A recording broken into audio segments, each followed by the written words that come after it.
Hello and warm welcome to Junaira Azhar official. काफ़ी breaking news आ रही हैं और ये बहुत बड़ी खबर है कि स्ट्रेट ऑफ हॉर्मूज़ को ओपन कर दिया है ईरान ने। प्रेसिडेंट ट्रंप कहते हैं कि ब्लॉकेड उनका जारी रहेगा। अब it is not as simple as it looks. बज़ाहिर ये लगता है कि ईरान ने एक मेजर कंसेशन दी है यूएस को, प्रेसिडेंट ट्रंप को, और जवाब में प्रेसिडेंट ट्रंप जो है वो बज नहीं कर रहे या वो वैसी कंसेशन नहीं दे रहे ब्लॉकेड को हटा के उसकी शक्ल में। Things are much complicated than this. Lebanon की जो डील हुई है नेतन्याहू को और लेबनान के जो पॉलिटिकल हेड हैं उनको एक कमरे में मार्को रूबियो की प्रेजेंस में बिठाना, ये 19 कुछ लोग कह रहे हैं 83 और कुछ लोग कह रहे हैं 93 के बाद पहली दफ़ा हुआ है। Technically speaking Lebanon is at war, बिल्कुल वॉर लाइक सिचुएशन में, और वहाँ पे जो हिजबुल्ला का कंट्रोल है और वहाँ पे जो मुस्तकिल एक प्रॉक्सी वॉर जारी है वो 1948 से जारी है। कीपिंग दैट इन माइंड, अगर ईरान ने कुछ स्टिकिंग पॉइंट्स में से एक मेजर स्टिकिंग पॉइंट ये रखा था कि जब तक आप सीज़ फायर जो कि इस्लामाबाद टॉक्स में डिस्कस हुआ उसके फोल्ड में लेबनान को नहीं लाएंगे तो कोई और सीज़ फायर भी नहीं हो सकता बिटवीन यूएस एंड ईरान। तो वो जो एक स्टिकिंग पॉइंट था जो लेबनान था, जो बज़ाहिर लगता था कि पॉसिबल नहीं है वहाँ पे सीज़ फायर होना, कल वहाँ पे सीज़ फायर करा दिया। वॉशिंगटन ने ब्रोकरिंग की, उसमें मीडिएशन की, इन other words. Now Leibniz army से इसके शेलिंग में कमी ज़रूर हुई है, लेकिन 10 आवर्स के बाद ही कुछ ना कुछ वहाँ पे बॉम्ब्स वगैरह आके गिरे हैं। इसके अलावा जिस एरिया को ऑक्यूपाई कर लिया है इजराइल ने, वो उस एरिया से वापस नहीं जा रहे, और जो आईडीएफ इजरायली डिफेंस फोर्सेस के सोल्जर्स हैं वो वहाँ के रहने वालों को कह रहे हैं कि don't return to this area. Now what does that mean कि जिस एरिया तक वो आ गए हैं वहाँ से वो वापस जाने को तैयार नहीं है, और वहाँ पे उस एरिया के रेजिडेंट्स को भी वो वापस नहीं आने दे रहे, विच मीन्स कि टेरिटोरियली वो जहाँ तक पहुँच गए हैं वो वहाँ तक बज़िद हैं कि हम यहाँ रहेंगे। सीज़ फायर की हिस्ट्री चाहे लेबनान में हो,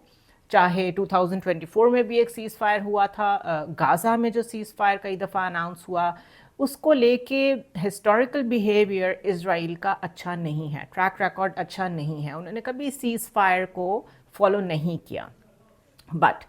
अब क्योंकि ये मार्को रूबियो बीच में बैठे हैं, इन अदर वर्ड्स वॉशिंगटन बीच में बैठा है, तो we have to wait and see कि नेतन्याहू बिहेव करते हैं कि नहीं करते। हार्ड टू से, बिकॉज उनकी जो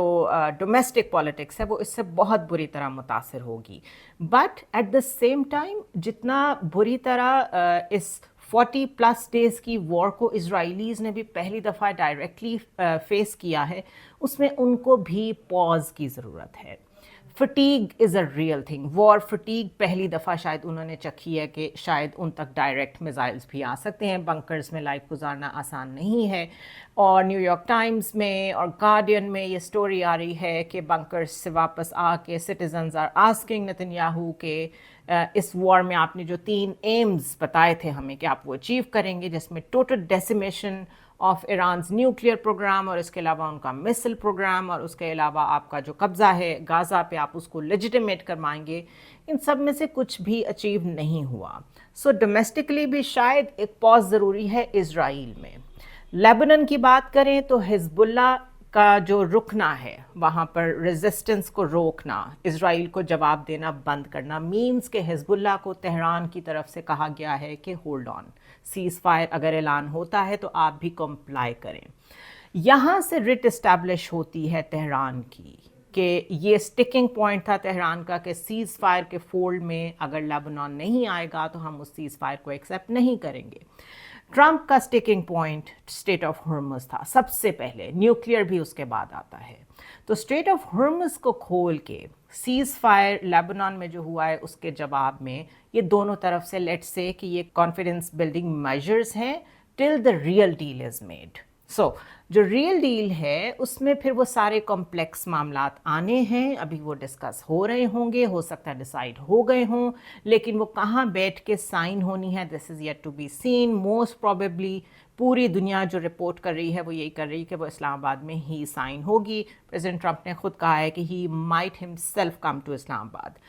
अब अगर ये इतनी बड़ी हिस्टोरिक डील है विच इट इज़, और ये इस्लामाबाद में साइन होनी है, तो प्रेसिडेंट ट्रंप इसको ख़ुद साइन करना चाहेंगे। ये मैंने पहले भी कहा था कि JD वैंस के ज़रिए से डील लेने में और ख़ुद जाके एक डील ब्रोक करने में, दोनों चीज़ों में पॉलिटिकली प्रेसिडेंट ट्रंप बहुत अपना कद डिफरेंटली देखते हैं। ये मेजर ब्रेक थ्रू है, लेकिन ब्लॉकेड ना हटाने का कहना doesn't matter. Why? Because blockade hardly कोई वहाँ फॉलो कर रहा है। चाइनीज़ टैंकर्स गुजर रहे हैं, ईरान जिसको गुजरने देना चाहता है, या मैंने आपको बताया था अपने पिछले वीलॉग में कि कैसे आप अपना ट्रैकर बंद करके घोस्ट इकोनॉमी जो एक चल रही है मुस्तकिल इरानियन ऑयल को लेके, वो कंटिन्यू कर रही है। सो ब्लॉकेड इज़ सिम्बॉलिक। इसके अलावा जो एक इम्पॉर्टेंट पॉइंट है वो ये है कि पाकिस्तान के field marshal Asim Munir went to Tehran, और जो हमारी पॉलिटिकल लीडरशिप है वो गल्फ़ में गए, वो टर्की भी गए हैं, मोहम्मद बिन सलमान से भी मिले हैं। मैं दोनों फॉरेन मिनिस्टर की भी बात कर रही हूँ और मैं प्राइम मिनिस्टर की भी बात कर रही हूँ, विच मीन्स कि सारे स्टेक होल्डर्स को पाकिस्तान ने कॉन्फिडेंस में लिया है। जो ईरान के साथ हमारी बातचीत 3 दिन मुस्तकिल चली है, वो मिलिट्री टू मिलिट्री थी, और उसके बाद वो मिलिट्री टू पॉलिटिकल लीडर्स में कन्वर्ट हुई। यानी कि बज़ाहिर तो फील्ड मार्शल आसिम मुनीर गए हैं, लेकिन उन्होंने वहाँ की मिलिट्री और पॉलिटिकल लीडरशिप दोनों से बात की है, बिकॉज ईरान की जिस तरह गवर्नेंस कन्फिगर्ड है, या वहाँ का पॉलिटिकल सिस्टम जिस तरह कन्फिगर्ड है, उसमें आपको बहुत सारे स्टेक होल्डर्स को ऑन बोर्ड लेना पड़ता है, और central authority is of course ayatollah, जो वहाँ पर नए सुप्रीम लीडर हैं उनके। सो बेसिकली अपेरेंटली अभी तक का इम्पैक्ट ये लग रहा है इस सारी पाकिस्तान की शटल डिप्लोमेसी का, कि सारे स्टेक होल्डर्स ऑन बोर्ड हैं। सऊदी अरेबिया ऑन बोर्ड है, जिसका ऑन बोर्ड होना ज़रूरी था, बिकॉज वो डायरेक्ट इफेक्टी है इस वॉर का। रिस्ट्रेंट उसने बहुत दिखाया है, नो डाउट। ईरान ने अपनी जगह अपने सर्वाइवल के लिए जो कुछ करना था वो किया, but it is coming to a point जहाँ पे पूरी दुनिया अब रिकैलिब्रेशन की तरफ जा रही थी। 40 कंट्रीज़ के साथ पेरिस में कीयर स्टारमर, जो कि यूके के प्राइम मिनिस्टर हैं, और जो फ्रेंच प्रेसिडेंट हैं इमैनुअल मैक्रोन, उन्होंने मिल के 40 कंट्रीज़ के साथ एक वर्चुअल मीटिंग की है, जिसमें वो ये डिसाइड कर रहे हैं कि पोस्ट वॉर हमने स्ट्रेट ऑफ हॉर्मुज़ को कैसे कंट्रोल करना है, कैसे ऑपरेट करना है, वहाँ पे मामलात कैसे चलेंगे। So what they have done is, European block ने वाशिंगटन की बात नहीं मानी, यानी कि उस वॉर को ज्वाइन नहीं किया, उस ब्लॉकेड को ज्वाइन नहीं किया जो प्रेसिडेंट ट्रंप चाहते थे, लेकिन उन्होंने अपनी डोमेस्टिक ऑडियंस को और प्रेसिडेंट ट्रंप को, दोनों को ये मैसेज दिया है कि हम on our own as a European coalition कुछ कर सकते हैं, और वो ये है कि हमने सबको ऑन बोर्ड लिया है। 40 कंट्रीज़ मीन्स इसमें मिडल ईस्टर्न कंट्रीज़ भी हैं, इसमें ऑफ कोर्स अरब कंट्रीज़ भी हैं, इसमें सारा यूरोप शामिल है। सारे स्टेक होल्डर्स जो इन एनर्जी क्राइसिस से इफ़ेक्ट हुए हैं, सब एक जगह बैठे हैं, और वो ये बताने की कोशिश कर रहे हैं, वो ये मैसेज दे रहे हैं प्रेसिडेंट ट्रंप को कि वो जो दौर था जिसमें अमेरिकन्स लीड करते थे, फ्रेमवर्क सामने रखते थे, यूरोप उसको साइन करता था, सिग्नेटरी के तौर पे हर जगह ब्लाइंडली फॉलो करता था वाशिंगटन को, that phase is over. Europe अब अपने डिसीजंस खुद ले सकता है, लेता है या नहीं लेता, कोई फ्रेमवर्क बना पाता है या नहीं बना पाता, कोई strategy beyond NATO European union बाकी दुनिया के साथ मिलके बना पाती है या नहीं, this is yet to be seen. But इस सारे क्राइसिस में जो रिकैलिब्रेशन हो रही है, इसमें ये पता चल रहा है कि ट्रंप के पास, यूएस के पास कार्ड्स बहुत कम रह गए थे। ब्लेटेंटली सिर्फ इजराइल को सपोर्ट करते करते अगर आप अपने एक सदी पे मुहित एलाइज लूज़ कर रहे हों, सबकी आपने ओवल ऑफिस में बुला के इंसल्ट की, लिटरली यूक्रेन के सदर से लेके यूरोपियन सारी लीडरशिप को आप ले लें, कनाडा के बारे में क्या कहा, ग्रीनलैंड के बारे में क्या कहा, टैरिफ्स को कैसे यूज़ किया, वेपनाइज किया रादर, उसके बाद now there is a need कि डोनाल्ड ट्रंप के पास कोई ऐसा बहुत बड़ा ब्रेक थ्रू हो जो उसका ब्राउनी पॉइंट हो for the upcoming elections, mid term elections in November, और जो दुनिया में रिट इस्टेब्लिश रखनी है as the leader of the free world US की, उसकी जानिब एक कदम बढ़ाया जाए। रिपब्लिकन्स की बेस को बचाने के लिए, मैगा को बचाने के लिए, ये बहुत सारी चीज़ें एकदम एक टिपिंग पॉइंट पे आके, एक वैंटेज पॉइंट पे रादर आके इकट्ठी हो गई हैं। सो इट सीम्स, अभी तक ये लग रहा है, इट सीम्स कि नेक्स्ट वीक और सो विद इन 10 डेज़, क्योंकि सीज़ फायर 10 डेज़ का हुआ है लेबनान में, اور یہ جو ڈیٹ ہے 22 اپریل کی وہ اس سیز فائر کی بھی اینڈ کی ڈیٹ ہے جو کہ اس وقت چل رہا ہے ایران اور یو ایس کے بیچ میں. ان 10 days میں معلوم ہو جائے گا کہ یہ سلسلہ کہاں جا کے رکتا ہے, کہاں جا کے سولو ہوتا ہے یا پھر مزید ایکسٹینڈ ہوتا ہے. جہاں تک یہ پہنچ گیا ہے میری اسیسمنٹ یہ ہے کہ اگر یہ سولو نہیں بھی ہوتا 10 days کے اندر یا نیکسٹ ویک میں, اسلام آباد میں امریکن لیڈرشپ نہیں آتی, نہیں ڈیل سائن ہوتی آن پیپر, تو بھی یہ ڈپلومیسی جہاں تک پہنچ گئی ہے یہ اب اس سے آگے ہی جائے گی. ایران کے لیے اس میں جو گین کیا ہے اس نے, وہ جو ابھی تک خبریں آ رہی ہیں وہ یہ ہے کہ جو ان کے $8 billion فروزن ایسٹس ہیں وہ اس سے بھی زیادہ $20 billion کے اپنے کلیمز, کیونکہ جو وار میں ان کا نقصان ہوا ہے, ریپریشنز اس کو کہتے ہیں, وہ اس کی مد میں لے کے اپنا یورینیم انریچمنٹ پروگرام بند کرنے کو تیار ہیں, which is a win win situation for them. ان کو اس وقت اپنی اکانومی کو اور اپنی نیشن کو ری بلڈ کرنے کی ضرورت ہے. ہیونگ سیڈ دیٹ, یہ جو نیوکلیئر پروگرامز ہوتے ہیں ان کے اوپر اس کے بعد چیک رکھنا ایران کے لیے کوئی نئی بات نہیں ہوگی. انہوں نے اس کو تھرو آؤٹ 2000s جب سے